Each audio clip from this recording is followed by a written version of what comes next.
Hello again. This is Kenny Fikes again, host of your iKnowMedia's Roundtable, where we bring you conscientious clarity along with empirical experience and reasoned analysis and applications. How are you guys today? What's up, Elisa Simmons?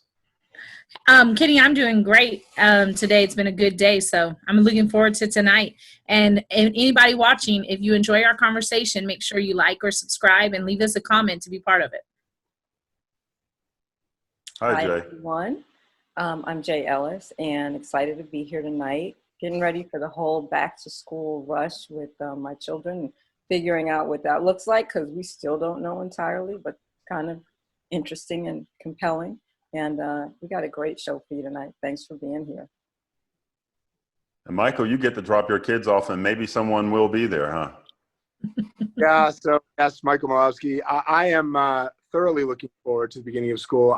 I'm really experiencing what we talk about a lot is how you can love a group of people very much and be so sick of seeing them that you just need them out of your house.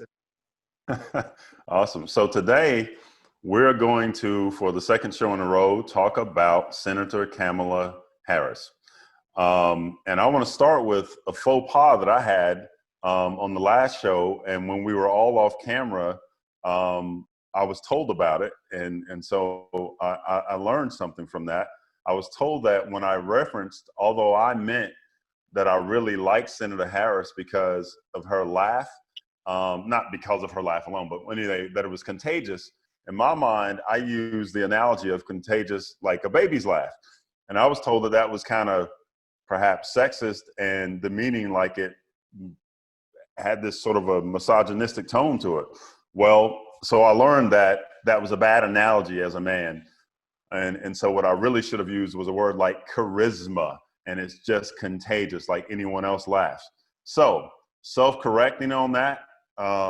So hopefully that allows other people to do so when it's necessary as well. Because I also like George Bush, second George Bush, and he to me has tremendous character. And if I drink Heineken 0.0 now because I don't drink alcohol anymore, but I'd love to hang out with George Bush or Kamala Harris. So it was about the charisma, and I just want to say, hey, live that they checked me off camera, so good to go. With that said, it's not about promoting her, but it's really a good thing as an African American. It should be as all Americans to celebrate the idea that an African American woman is on the ticket. I don't want to give too much time, but I'm not going to lead this process. Anyone can talk about what they want. But it's interesting how sometimes we want to acknowledge silly arguments and narratives, but on the other hand, you almost give them life by arguing things that are as stupid as questioning is she black, right? So we want to celebrate that. And again, we try our best not to be political on this show, but this is about celebrating a first. And I will openly admit that I like her a lot because she was my choice when she was one of the many Democratic candidates before dropping out. So we don't always agree on this show, but I'd like to think that we agree more than we don't because we're all thoughtful about the issues. And if you're thoughtful and you're well read at all, there's some degree of probability that you will have some alignment in your thinking. But that's where it comes from. Most shows, we don't discuss it ahead of time, but we all watch the 20 questions video, so we're ready for that. Last thing, before talking too much, is I tend to like asking to be sort of neutral. What do you not like about a person? But unless someone wants to add that themselves, I'm not going to ask that question, and here's why. I don't want to feed the cannons of anyone with any nonsense. I'll use a personal example, and then I'll use one that I think is funny. Back in the day, I was a guy who always said, I'm never going to run for political office because I did inhale, right? Like a lot. So hey, look at my background, you're going to find that out. I experimented with things. When you work on Wall Street and you go in the bathroom, you think everyone has a cold. You hear that more than urinals. Well, it's not a cold. People are sniffing. And I was in that club a little bit when I was younger too. But you don't give that away because what you'll find out is if you tell someone you snorted cocaine, you'll hear next week that you're smoking crack, right? So you don't tell people stuff. You don't give it away. So I don't want to ask that question. Levity, if I said, hey, If I said I burp once an hour, so I use mouthwash, someone would say, you throw up all the time and that's why your breath stinks, right? So I thought that was funny. So with that said, let's get started and talk about the senator and those 20 questions. I think she's a real person. She went to Howard University. She even worked at McDonald's. And in the spirit of being her sorority sister, we're going to have Jay Cherie start off again. I love this video that was put together by Now This Politics. And so at the end of the show, there will be a link for anybody who wants to watch this video. The video was wonderful because it humanized her. And honestly, probably every person running for an office like this should have one of these. And, because it's so easy to see people in a certain light, and we make decisions based on how we see them present themselves. For her, lately, in the last several months, we see her always in the context of some committee hearing or some confirmation, and she usually looks like she's grilling the person who's there. And she's doing her job, right? But we have to admit that a lot of times women and Black women are not allowed to be that assertive and given credit for it. A lot of times when you see that, when you see kind of her demeanor and the fact that she's like, she's on it and she's going to get you on your contradictions. She's going to get you to answer the questions and she's going to point out issues with your stance on things. When women are like that, they're considered bitches, right? It's not that they are assertive, but they're aggressive and they're angry. And then as Black women, we're angry Black women. And so that's what we get to see of her so much. I think it was great that somebody created this video because it made her human, and you got to see her laugh, and you got to see her be silly, and you got to see her be goofy, and it asked her things about her likes and her dislikes, just things in general. We got to see that she's human, and that she's not just this person who is angry or she creates these laws that are controversial. It was just that this is her. This is Kamala Harris, the woman, and I love that about this video. Awesome. What do you think, Michael? When I was watching this, I was thinking about, I listened to a podcast and information from kind of both sides of the spectrum. I do listen to some like conservative podcasts, like Ben Shapiro. He's a nice Jewish guy. I listen to him. I listen to more liberal left-wing things. But when I was looking at this, one of the talking points I'd been exposed to was that, hey, why are we getting so excited? The ceiling was really broken by President Obama. Like that was really, so what's so momentous about this? And I think that from watching this video, there's a lot about this that's momentous because she really comes from all the way up the chain from the real child of the immigrant experience and being African American, dealing with as a child with busing and going to an historically Black college, rising to being a prosecutor. I mean, all these amazing things. President Obama was an amazing guy, but he was pretty Ivy League all the way through. It was very different. It was a very different path. And she represents a much wider swath of what the immigrant minority experience, it seems to me, as great-grandchildren of minorities, and not minorities, immigrants, I should say, are really experience. And that is momentous. And it is a lot more, it is a lot broader than just necessarily saying, oh, well, President Obama really did it and it's not really that big a deal. Right. I think that's right. And so much of, I think we identify her as being a Black woman a lot of times because that's what society is going to see. But she's made it very clear that she's very proud of her Indian ancestry too. And I think so. Not only do women get to go, yeah, and Jay specifically because they're sorority sisters, but women all get to go, yes. Black women specifically are like, yes. But then also Asian Americans are like, oh, we're claiming our side. We're getting our part. And so I think that it's a really interesting story. And if you want to convince people that you can make it from having the odds stacked against you, because Michael, you're right. Obama was born in Hawaii, and then he moved. He still had to work for his, but you're right. He was on an Ivy League track, and her story is so much different, and she still got to where she is. So it's that ideal of, oh, here's proof. Here's proof. You can go here. You can fight against the odds, and you can become the Attorney General for California. And I think if you look at the tickets, out of the four prospects, Trump and Pence and Biden and Harris, she is the most personable person out of the four of those people. And she's the one that you can connect to a little bit easier than the other three, in my opinion. I think, honestly, I don't want to put the cart before the horse, but I don't think that I am. It is my belief. There's no evidence of this. It is my belief. I've been wrong about some things, and I've been right about some things that were just my thoughts and beliefs based on reading between the lines. That she's, of the four people, Donald Trump, Mike Pence, Joe Biden, Kamala Harris, she's the most ready to be the president of the United States. You don't have to be a senator for 6 terms to understand the government. California is like, if it were a country, is like what, the 5th largest country in the world, the 4th largest country in the world. She was their attorney general. She's got a lot of experience. She understands pressure. She understands the spotlight. She understands the issues. She's willing to take the heat and make the right decisions, even when she knows that it's not going to be popular, and stand by it.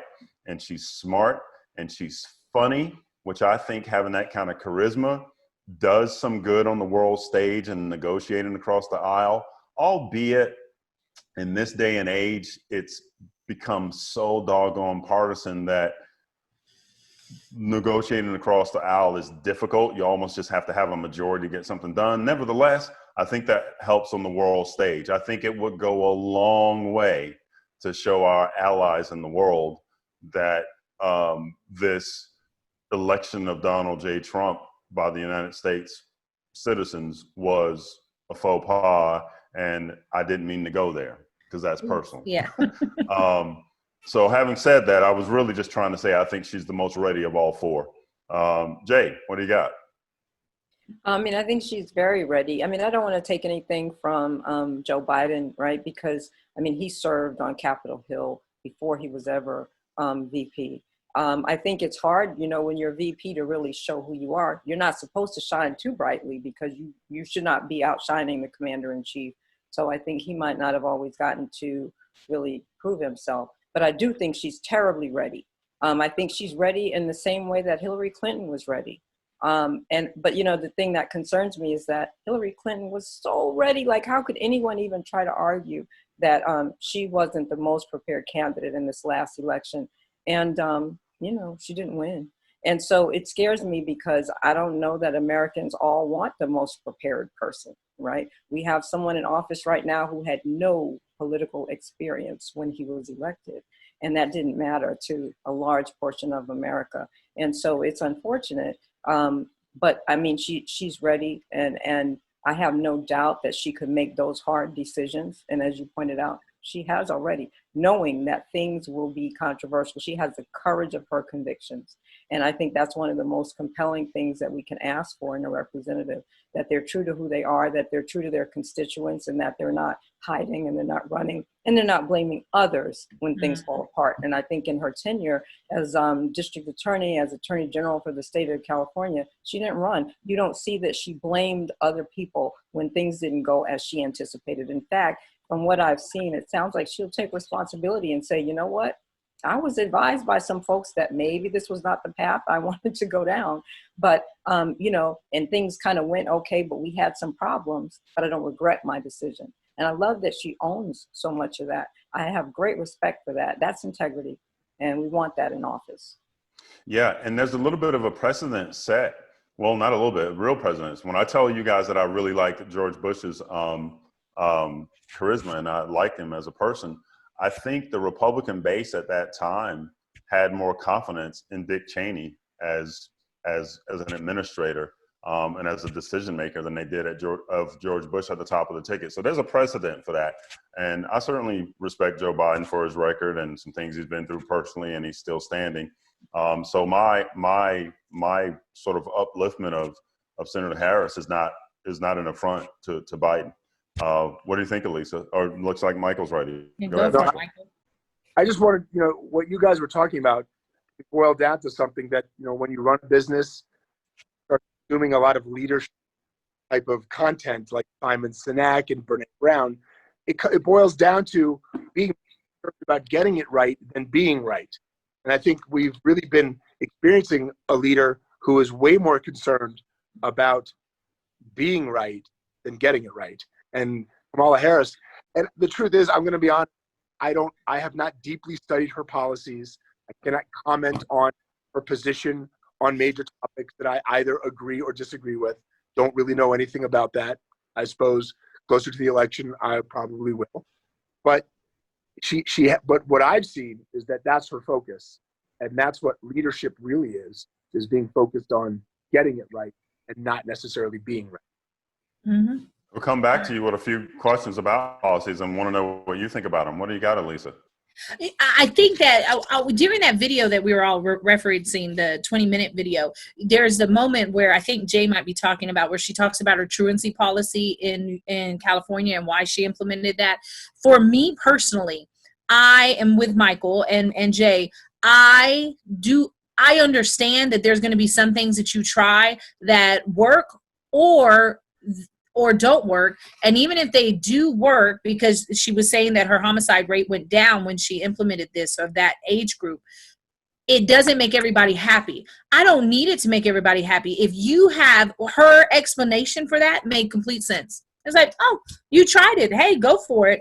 And so for me, that's all I need for. In this situation, Michael, as you're talking about the deep dive into her politics, I'm going to be completely honest. At this point, there is very little that could come out about Joe Biden and Kamala Harris that is going to make me not vote for them. Like, there's almost nothing. Because for me, I understand the power and that we assume the president has and the vice president has, and I know they do have some. But for me, the president's biggest job, especially George Bush, you could not dislike George Bush. I do not drink. I've never drank, but I would walk into a bar with George Bush, not to drink, but to hang out with him any day. I think it'd be great. I think it'd be a huge amount of fun. You have to be a leader, and I don't have to like you to want you to be the showboat for my team. And that's where I don't want Trump to represent me, and there's nothing he's ever going to do. I want him to represent me at this point. And so for me, having her there, it makes her more connectable. I do think the sad point is, though, that I don't think she could be the presidential pick right now. It was proven. Because as in America, we still need a man to be president. I don't think we're ready for a female president. So hopefully her as a vice president might inspire us to be ready if a female becomes the best choice in the future. All right, Brownie. Good job, Brownie. You get that reference? George Bush. Oh. George Bush. Yeah. All right. You like him too. So, yeah. So when she talked about her decision with the situation of murders or shootings in San Francisco, she referenced something to the effect of 94% of the people who were being shot or killed were high school dropouts. And so I've often said to people in many situations, almost no two things are mutually exclusive. Mm-hmm. It doesn't have to be as remote as the butterfly flapped its proverbial wings and therefore something else happened. But I believe she was making a direct correlation. And with that kind of thoughtfulness, when you have the power to make a decision and do something, she did something. She didn't make a decision like, oh, let's start a program and play violins to save the children and get tutors. I'm not belittling those things, but she had the power to make a difference, and she went for it, even though the controversial part was going to be holding parents accountable. So that was okay. Jay, what do you think? Yeah, I mean, I was shocked actually when I saw that part of the video, because I would have never thought to connect the two. One of the things I loved about it was that she actually tried to think about the root cause that was leading to homicides, right? Not just that homicides occurred and, okay, we need to get more law enforcement. I thought that was brilliant. But I'd also read elsewhere that one of her concerns with truancy was just how much occurred in the state of California. And if I'm not mistaken, I thought I read somewhere that like in 1 year, they had like 600,000 cases of truancy in 1 year for one state. So when you think about the fact that school districts get money for kids who show up, right? So if you got this many kids who are absent for at least 50 days in a given academic year, how much money is lost from those school districts? And these are school districts that are already at risk, right? They're in communities already at risk. As we know, most school districts are funded by property taxes, right? So in these communities, the property isn't worth that much. You don't have a lot of money coming in anyway. And I'd read that that was also one of the underlying things that she wanted to see corrected so that these school districts could get their money. And it's very important. And it's unfortunate that parents don't always understand that.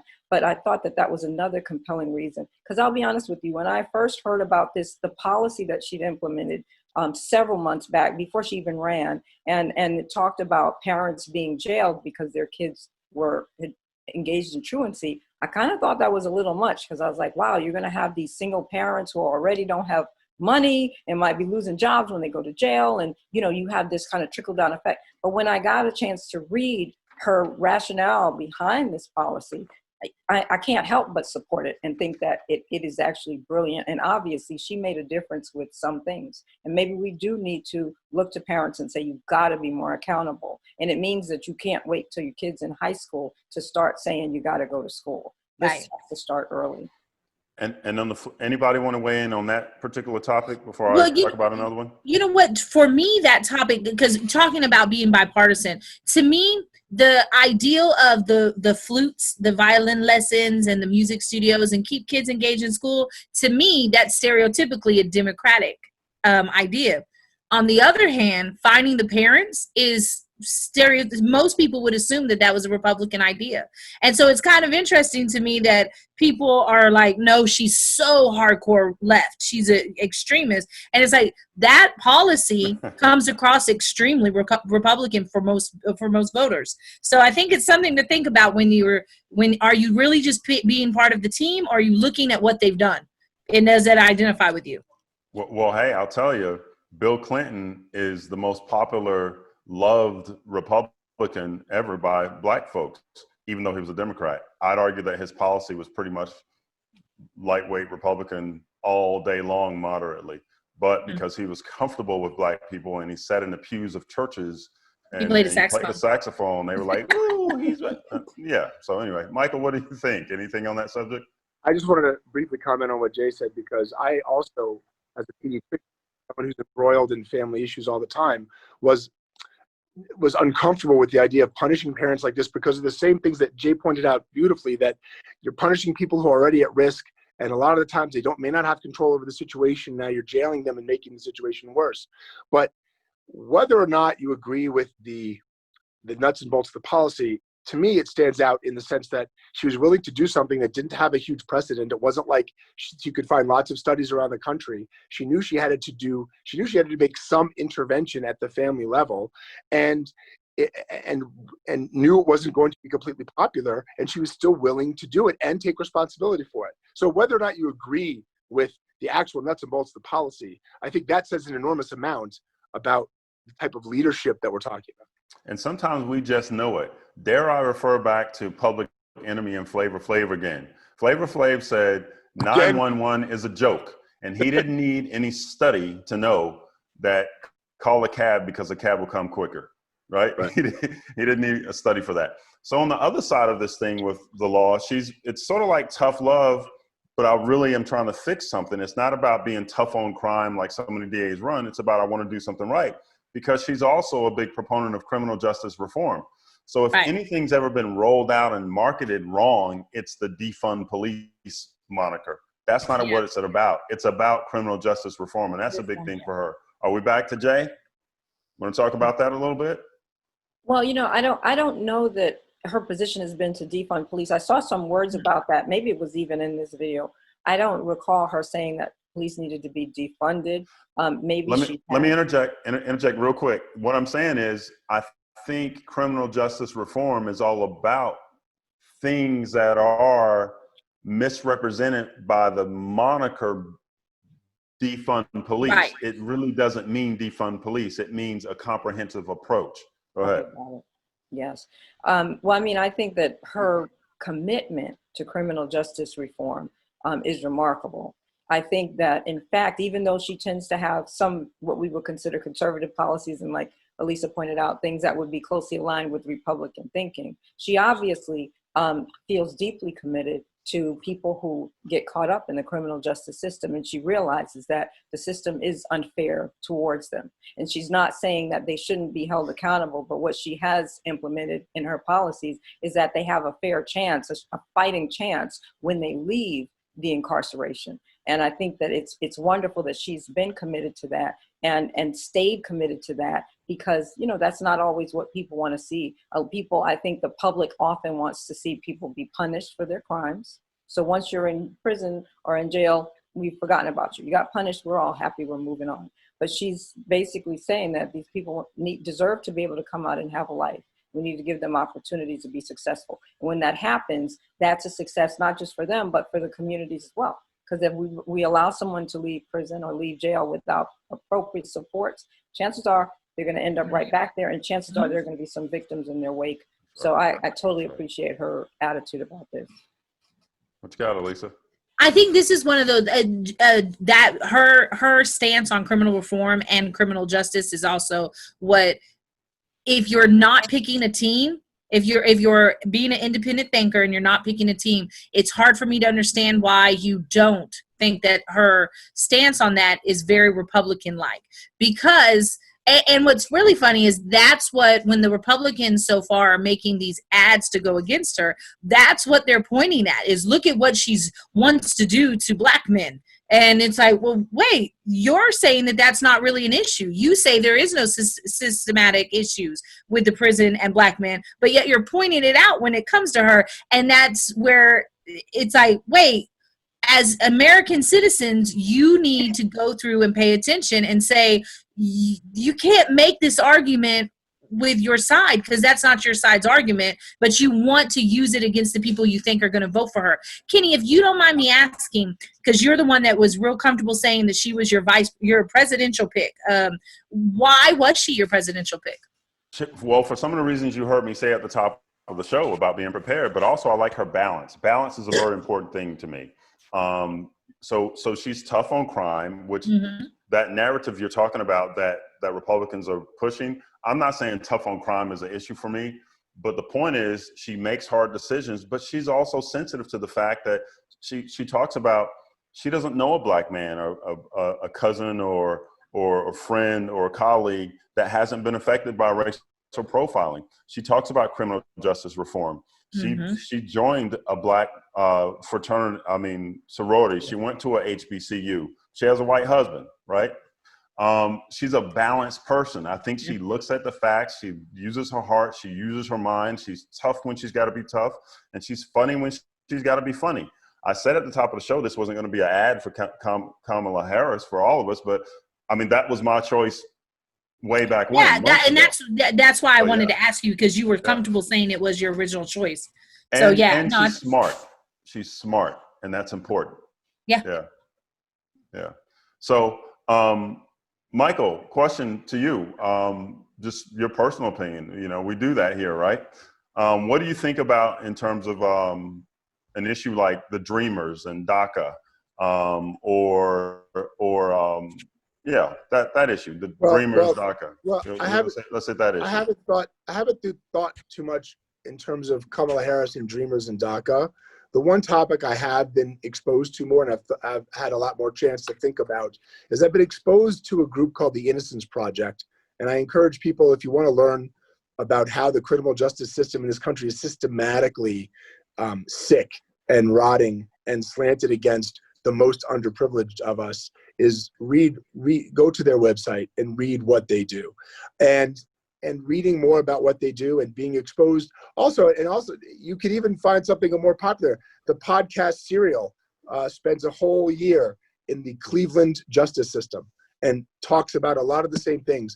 I think that I've become way more convinced that this is the criminal justice reform from top to bottom, and how it really disproportionately affects one group of people, specifically African Americans, in a negative way, and is to have a person who is an attorney general of the largest state in the country to be in a position like this, to me, brings me hope that this giant battleship, like we talked about, that this can finally turn that ship. It is such a ridiculous system in the way it's executed and managed from every level. now in every major city in this country, and who it hurts the most.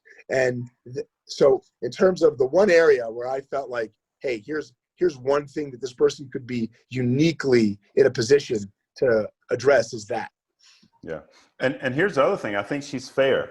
So let's say when you look across the board and some of the racist policies of the past, like crack cocaine versus powder cocaine, I believe that when you think about her heritage, we all know about her heritage. We don't need to go through the list again and who she's married to. But she's a person who, under criminal justice reform, she wouldn't be pushing just for Black lives and reform on crack cocaine. She would go into the trailer parks in the rural areas of America and say, these people who are on methamphetamines and opioids and are being treated just as badly, not the racial profiling by policemen, but I think she would be for those lower classes and people who need help vis-a-vis criminal justice reform, not locking up people for 20 years based on drugs and getting them help and programs. And she does talk about lifting up the middle class. Jay. She pushes that middle class narrative very hard. Yeah. What do you think, Absolutely. Jay? I mean, I think that's one of the things I also appreciate about her position, is that she's saying, we need to give more tax relief to middle class families and those who are bringing home less than $100,000 a year. I love that she's saying that, because especially in these last few years, what we've seen is big business and the the uber wealthy get amazing tax breaks where they really need to be paying far more. And so I love that she would be ready to tackle that and try to help to set that right.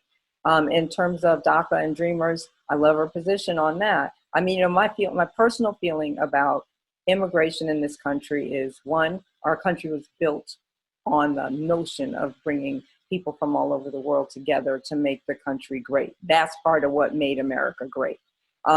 And when that occurred, we didn't say, well, it can't be this country and it can't be that country and you can't come and you can't come. We pretty much were happy to have who we got, and everyone contributed to what this country became. I think when it comes to Mexican people and South and Central American people, we have been dastardly in our immigration policy. We have been really nasty and cruel, and we've been very bigoted. And I think that we should honor what was decided for the Dreamers and for DACA. We should definitely honor that, and we should embrace that, and we should find ways to incorporate people who are here just because they want a better life for their families. I think we should, because we definitely have exploited their labor as a nation. And so I'm happy to see anybody who wants to see improvement in the relations that we have with our illegal immigrants. Mm-hmm. So I'm going to ask a personal question of everyone, and I'll answer last. So, Michael, are you officially registered to any political party, or are you independent? I've been registered independent. Elisa? I am smart aleckly registered Republican. Jay? I'm a Democrat. And I had been registered Republican for probably the last 20 years, and I just couldn't stomach being associated with today's Trump party, which I don't see as the Republican Party. Right. So for all practical purposes, we've got two Republicans, an independent and a Democrat. And so I just put that out there. And by the way, I didn't know that. I stereotyped. I assumed that Jay was a Democrat. I didn't know about Elisa and Michael. Well, the only reason my household is registered as Republican is because in my county, Democratic or independent votes are notoriously lost. When you go to vote, if in my town, we have major issues after every election that independent and Democratic tickets will be lost, or the last one they were reran. So I registered as a Republican to avoid that. Well, in any case, my point of doing that was because I wasn't sure how it was going to come out. It could have come out that you three guys were Democrat, but again, I really try to drive home that we don't have an agenda about a party here. And Kenny, I'll also say I did vote for George Bush, so I voted for Obama too, but I voted for George Bush too. He was my first presidential vote. Gotcha. All right. So, what do you guys think that it says about her experience as a human being that she of course, as she said in the video, she didn't have a family to take care of and a mortgage, but she worked at McDonald's, y'all. What does that say, Michael? I think that her whole trajectory, from who raised her, how she was raised, her experience growing up, her experience in college and post-college, I mean, I think it creates a very rich and deep and depth in terms of what she can speak to and who she can speak to and who can identify her. And I think even in a way profoundly different than Obama's experience and Obama's trajectory. I really do. And I think it's profound. And I think having someone in office that has that depth of experience is vitally important. And I think it transcends whatever specific policy position she may hold for X or Y because of that more than anything. Okay, got it. So what do you guys think about, let's say, the Biden-Harris ticket wins? Do you think she should take on a larger role like Dick Cheney did? And one of the things that I said earlier in the show is, and I didn't finish the thought because I think I went down on another hole, but it is my feeling that Joe Biden would be one of the few presidents in history to say, not in shame like Lyndon Johnson did it, but to say, I think I bow out after one term. Can't do it. Picking a person who's ready. Do you guys have any thoughts about that? You know what? I actually think that there's a strong chance that the Democrats somewhere were like, hey, we've got to give the American people someone they're comfortable with, someone they know. And for a huge amount of American people, Biden is already comfortable because they liked him with Barack Obama. And I think that for a lot of them, I think they think that it is, we'll put his face out front and we'll have our next runner up with him. And so that the American people can get comfortable with her, the ideal of her, and they can see that once a month she doesn't have a hysterical breakdown and cause World War IV, and prove that women can be there. And so I do think that there's a really good chance that she'll be a bigger voice, or as equal of a voice, because that also will set precedents that we're doing this together. Like our voices are balanced. So I think that there's a really good a chance that would end up being the case. What do you think, Jay? Oh, I think that she should be careful, just in that, I think when you look at leadership and how it's structured, I think it is really important that whatever she's doing, she's not outshining the president. And one of the reasons I think that this is really important right now is that we're at the end of a person that he was not confidence inspiring, right? And so the next person who is commander in chief, we need to feel as Americans like we can really depend on them, like they're comfortable with the job and they feel confident they can get it done. Even if there's stuff going on in the background by someone else, I do think that she should kind of not lay low, but not outshine Biden. I think that's very important.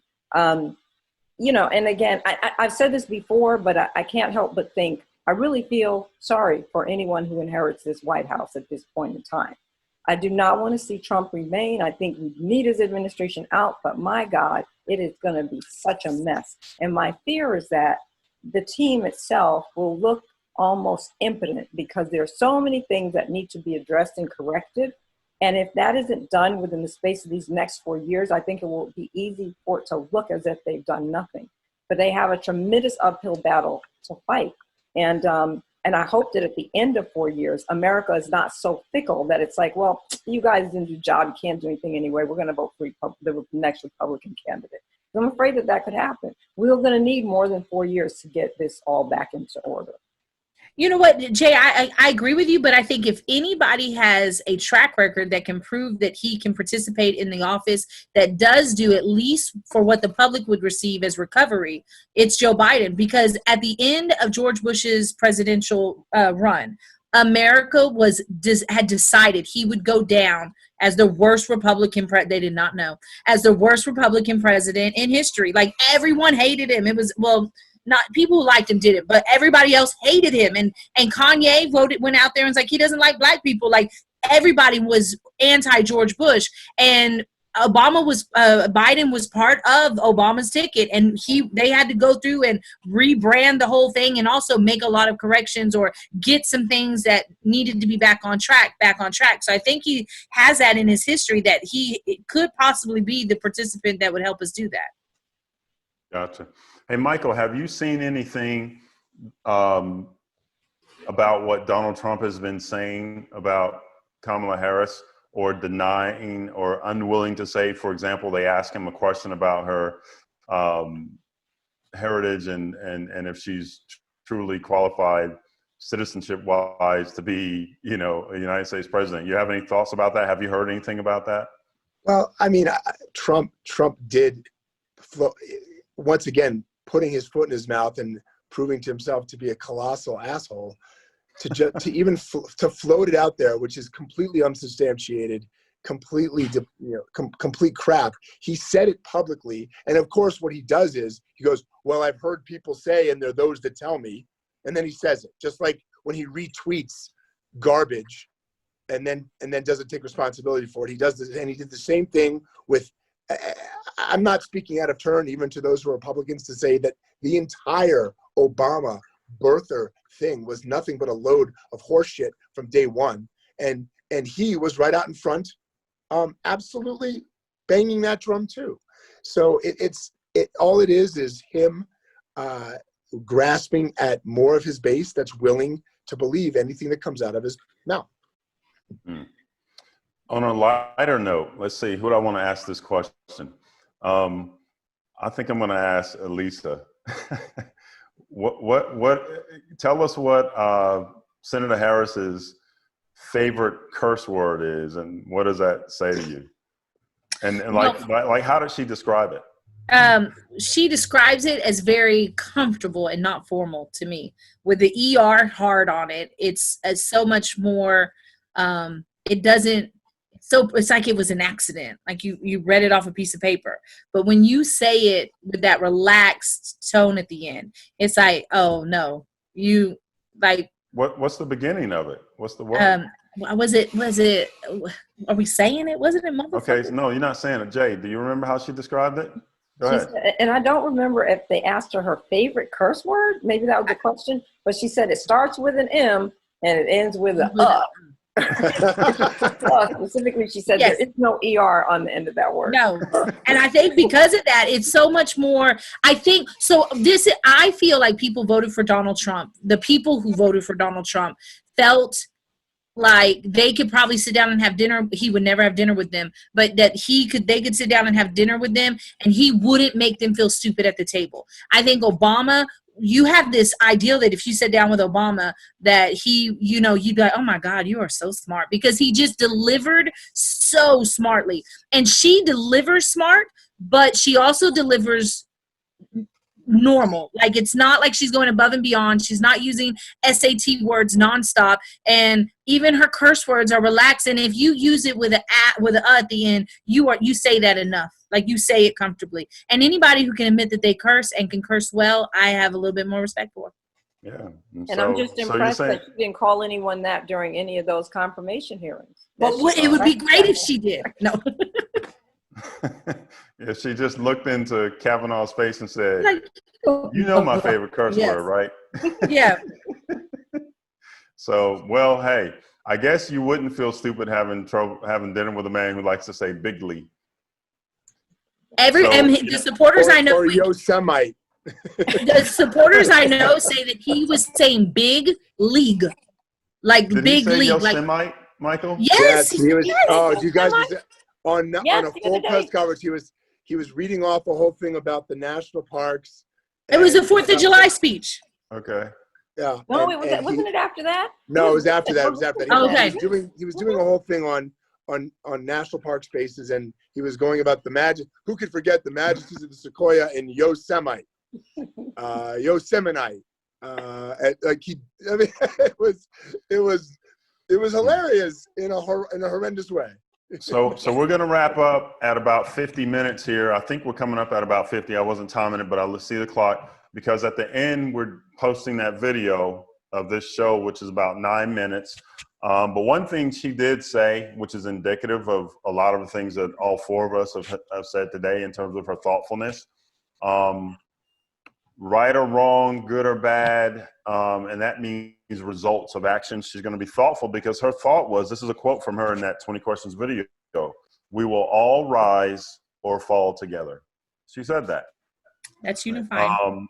And what I do, you guys, for our shows, I do a one-pager sort of thing for myself to follow through. And at the bottom, I tend to not talk about it much, but I always say how. And we run out of time before we get there. And I find myself, I think this is our 14th show, and maybe on 10 of the shows, the how at the bottom of what we've talked about is the same thing. Unity, folks coming together and not being duped.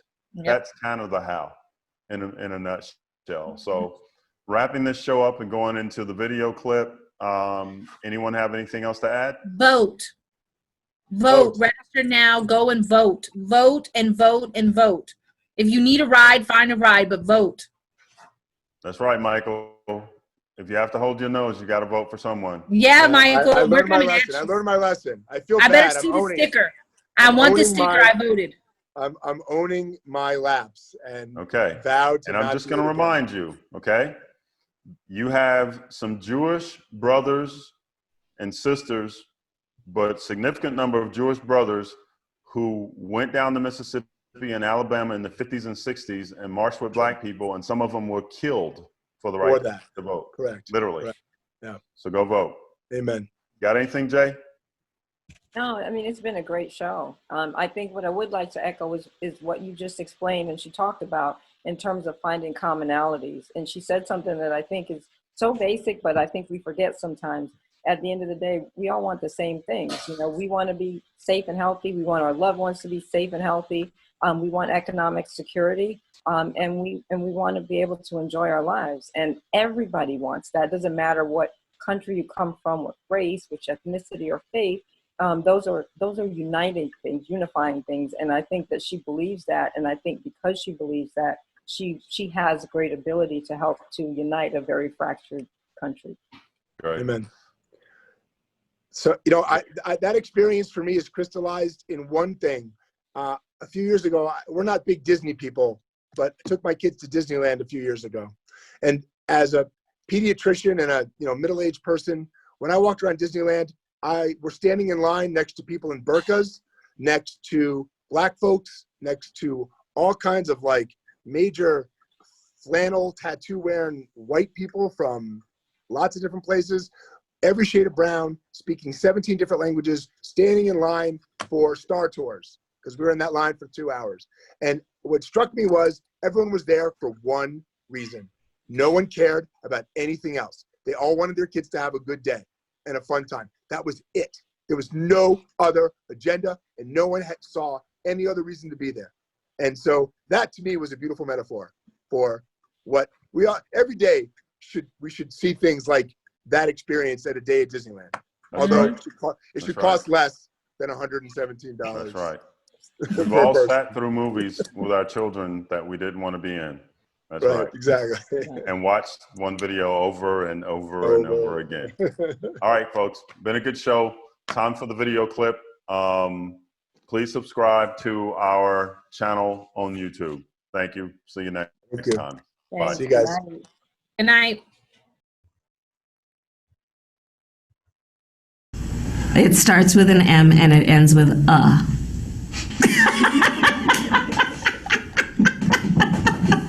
Not ER.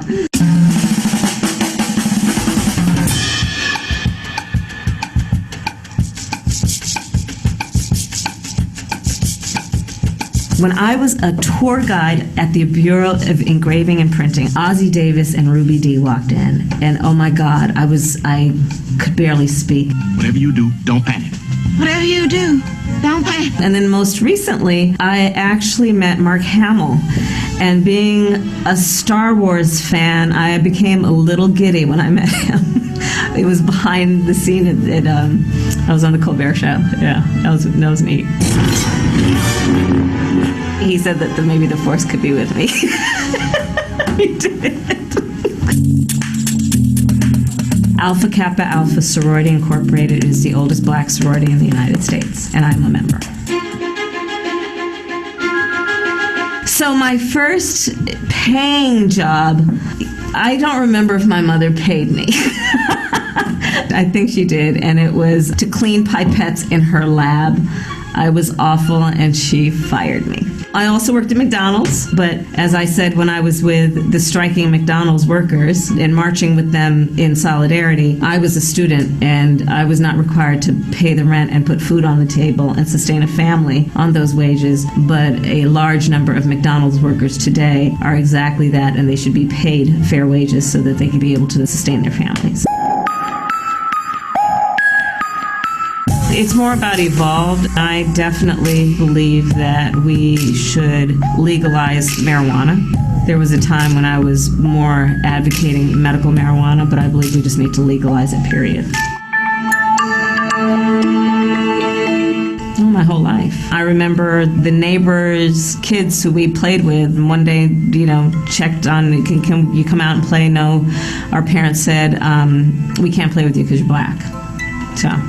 But there are many examples. I don't have a relative who is a black man, a friend or a colleague that I know who has not faced some kind of racial profiling or discrimination.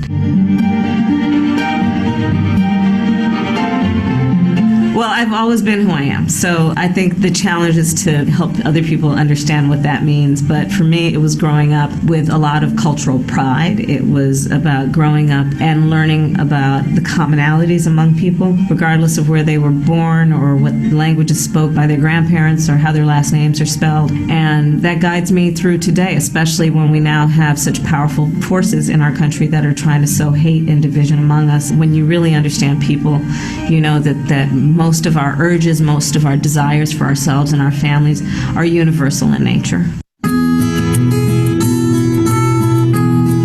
I love my husband. He is funny, he is kind, he is patient, he loves my cooking.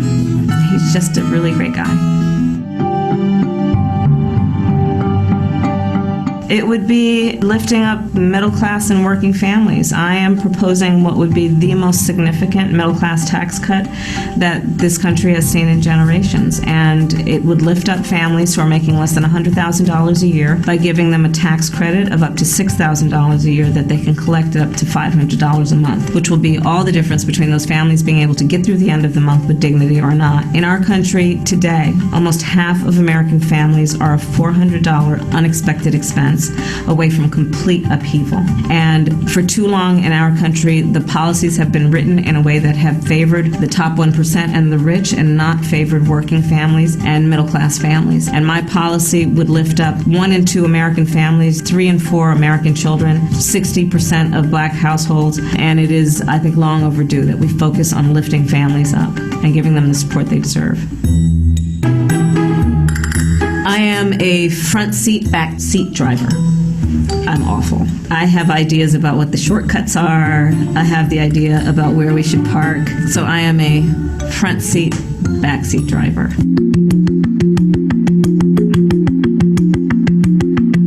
I'm very proud of my record as both the elected district attorney of San Francisco and as Attorney General of California. As district attorney, I was aware that we had a lot of homicides and there was always just the same response: put more police on the street, gang enforcement. And instead, I said, hey, who are our homicide victims who are under the age of 25? Instead of just accepting it as a statistic, who are they? And so I did an analysis and I learned that 94% of them were high school dropouts. I decided that we were not doing enough to protect the children of our community. When children who live in rich communities aren't in school every day, the alarms would sound. The whole community would know about it. But yet in economically poor communities and communities where the annual household income was $15,000, there were children who were missing 50, 60, up to 80 days of a 180-day school year. So I took the issue on. I put the city on alert that we were going to take this issue seriously. And as a result, there was a ramp up of services given to those parents, and we improved attendance rates by over 30%. And there is no question in my mind that that had a direct impact on those children and on those families in a positive way.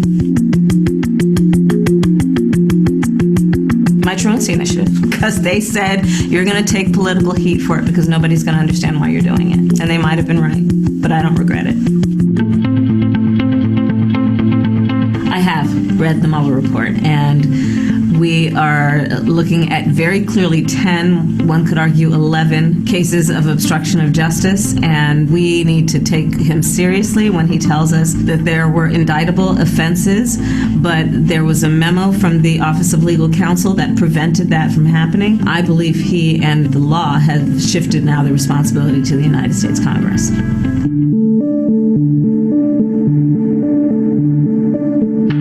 The American public deserves to have a president of the United States who has the ability to see them and focus on their needs, the needs that keep them up at night or wake them up in the middle of the night. And I'm prepared to do that, which is why I have a proposal that is not only about lifting up middle class and working families around the tax credits, but it's around paying teachers their value. It's about paying women equally as men. It is about addressing the issue of DACA and Dreamers. It is about looking at what we need to do to reform a criminal justice system that is in drastic need of reform. I know that firsthand. I have been a leader in the nation on criminal justice reform for that reason. So those are the issues that I think are going to be most important, and on that basis, people will elect the next president of the United States. Whoopi Goldberg. And ye better be tough as nails, too. It's an old Earth, Wind, and Fire song, and it's called Reasons. The reasons.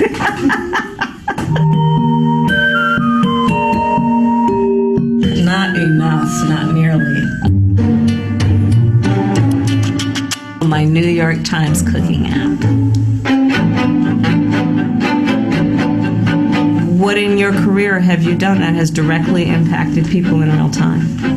Not about pretty speeches, but what have you done and what decisions have you had to make when you actually were a decision maker and you knew that your decision would directly impact people? That's your question for the other candidates. Here's a question from another candidate picked at random.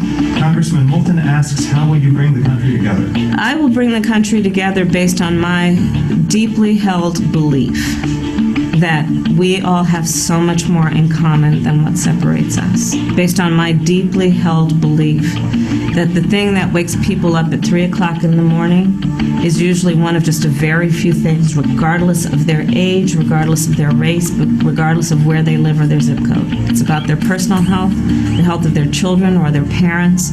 For so many, can I get a job, keep a job, pay the bills by the end of the month, retire with dignity? For our students, can I pay off my student loans? For so many families in our country, can I help my family member get off their opioid addiction or their drug addiction? The vast majority of us have so much more in common than what separates us. And when we approach issues understanding that and with a deeply held knowledge and belief about the connection between us, I think we will do what we have got to do, which is bring this country together, understanding that we are our strongest when we approach issues understanding that we all will rise or fall together.